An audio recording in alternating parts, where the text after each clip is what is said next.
Hey everybody, it's James Schofield again, and this is not a Beta87A.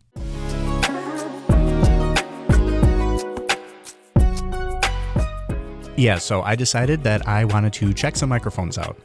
I went on Temu, of all places, just because I wanted to see kind of, what kind of knockoffs are out there and see what kind of experience I would get out of those microphones. I did attempt to get a microphone off of eBay, and I was going to do a whole thing with that.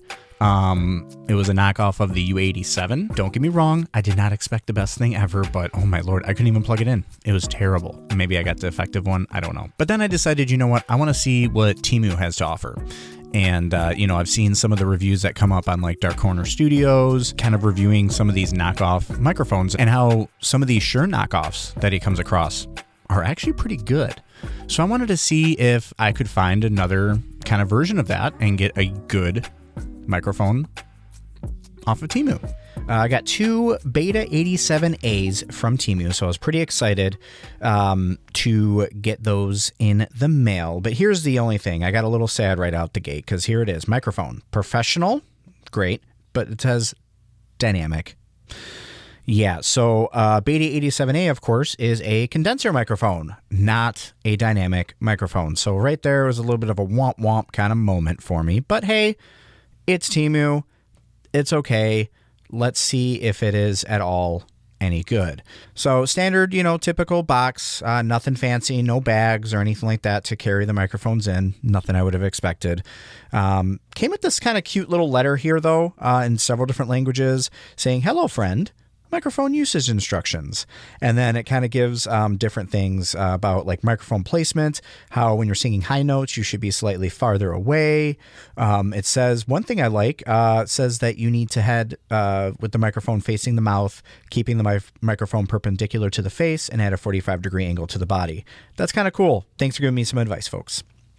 So, of course, we've got our bubble wrap. And we've got our two microphones here, so let's take it out. One thing, of course, if we take a look here, it's a pretty microphone. It does a good job of kind of recreating kind of the feel of a Beta87A. Color, texture, very similar.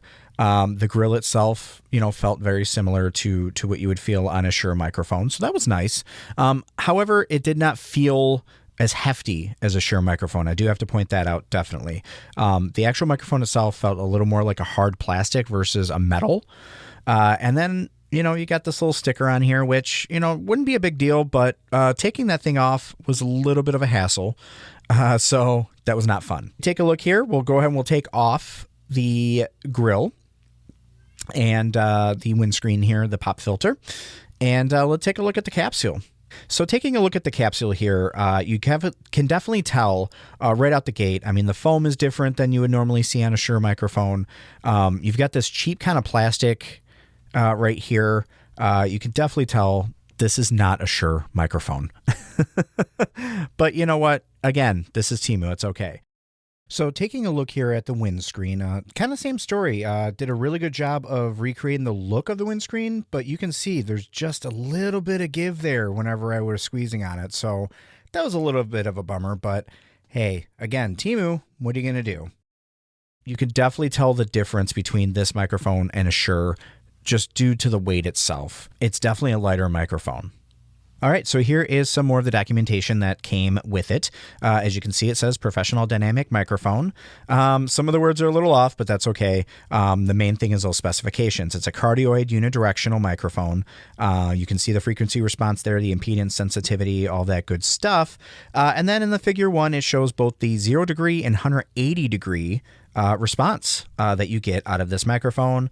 I'll go ahead and I'll provide a zoomed in picture there, and that way you can save it and take a look at it as you're going through. It shows how to operate it, which is always fun. You got to adjust the amplified system to ready. You got to plug the CAN on plug-in component into the back jack of microphone. Yeah, these definitely do not read very easily, but that's okay. We do still have them here. But here's where it gets interesting. It was assembled in the USA from domestic and imported components. However, on the sticker, it says that it's made in China. Which one is it, folks? You tell me. Yeah, so when I saw in the documentation, I was like, oh no, it says it's a dynamic microphone. So right off the bat, it's not really an 87A. That's okay though. Either way, I'm taking a listen to it in my ears, and it's not terrible. Unfortunately, I don't have a Shure BETA87A to compare this knockoff against. So, with it saying it's a dynamic microphone, I figure, why not? I took the Shure SM58, which, as you know, I mean, that's the gold standard. I mean, that's by default the microphone to use handheld. It's synonymous with handheld microphones. It's synonymous with live performances. It's synonymous with studios.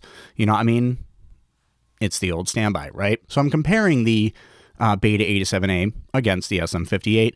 So obviously I'm going to do what I've been doing before, and I'm just going to kind of flip-flop between the two and see kind of if we can hear the differences between both microphones. Now, in my ear, right now I'm getting both microphones in my ear anyway. So I'm getting the experience of both of these microphones. And I can definitely tell the difference between the two for sure. I did just kind of a little playthrough beforehand before I recorded and just kind of took a listen, and yeah, you can definitely hear the difference. At least I can. But you, of course, be the judge. So let's go ahead and we'll do a couple different exercises with these microphones and see kind of the responses that we get. So let's go ahead and we'll start with the usual. I mean, the plosive test. You know, handheld microphones typically, they're not good with plosives, at least for my voice. I'm a very plosive-y kind of person when I'm talking into a handheld microphone. So we'll start with the 87A and see how good this thing does with the plosives. We'll get right up on it, and then I'll give it a little bit of a distance as well. Peter Piper picked a peck of pickled peppers. Okay, so generally about the right distance away. So Peter Piper picked a peck of pickled peppers. And then when we talk kind of straight on, or kind of on that angle that I usually recommend talking on anyway, Peter Piper picked a peck of pickled peppers. Okay, so let's see how that stacks up against the SM58's response here. And we'll do the same exact exercise. Peter Piper picked a peck of pickled peppers. Okay, about the usual distance. Peter Piper picked a peck of pickled peppers. And then straight on. Peter Piper picked a peck of pickled peppers. Okay, so what do we think? I don't know. I mean, I kind of like this one. When I was first hearing it, I kind of liked the sound I was getting out of it. You know, it kind of gave kind of a hi-fi kind of response to my vocals, at least it felt like. Now, the only drawback, though, is I've noticed this a lot of times with a lot of dynamic microphones that I use. I don't know what it is about it. I do have kind of the issue too with condenser mics, but for some reason it's just been the dynamics a lot. My sibilance, I could hear it right in my ear right now when I just did it. I have a very SC kind of voice for some reason when I'm talking, especially into dynamic microphones. Not sure why. It is what it is. But what do you think? So kind of talking between the two as I'm, saying these different S kind of words with a lot of sibilance to them. What did you hear? Did you hear kind of the difference between the two when I've been talking as well? Not sure. You be the judge. Let's go ahead and we'll do one more test here, and we'll just kind of see how this thing does kind of rejecting off axis. Okay, so we're going to be handheld now. So I have it in my hand. Woohoo! Actually we can take a listen too to how the handling sounds. And so I'm just going to go ahead and kind of give it a little turn as I'm talking. So I'm going to keep talking into the microphone, and you'll hear kind of the difference that we're getting here as we're talking through. So now we're going to go ahead and we're going to get to about 180 degrees from the microphone. And we'll go ahead and we'll flip it back around here, and we'll start to bring it back towards my voice, and we'll just kind of hear how that difference is going to sound. And here we go. We are back on. So that is the kind of rejection that this bad boy does. Let's see how it stacks up against the SM58. Okay, so first of all, let's go ahead and we'll do the same kind of thing, and we'll do a little bit of a handling test here, and then we'll go ahead and flip her around and see what happens.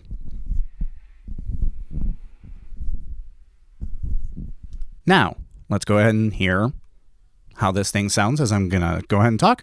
I'll go ahead and I'll keep talking, and then I'm just going to kind of go ahead and start bringing it off axis here and taking a listen here and how it's rejecting my voice and seeing if it is able to successfully do kind of the level as Rejection as the BETA87A. And there we go, right back here. What do you folks think? Let me know in the comments. So we took a listen to both of these microphones, kind of compared them against each other. A real Shure SM58 versus a knockoff BETA87A. What are your thoughts? Which one kind of reacted to my voice best? And then one thing, of course, that I've been pointing out in each video that talks about, well, microphones, is I'm asking which microphone sounds best for my voice. So always keep in mind whenever you're kind of going through any of these kind of review videos, comparisons, whatever you're looking into for microphones, use it to inform the microphones that you want to try out. Don't necessarily make the commitment to buy them right away, because it may sound different on your voice. It may not react the same way that it reacts to my voice or any other reviewer that's using a microphone. So again, let me know your thoughts down in the comments. And if you do like these videos that I'm putting out and you want to be notified anytime I have new content hitting the horizon, just make sure to hit that like and subscribe button. That way you can be notified anytime my new content comes out.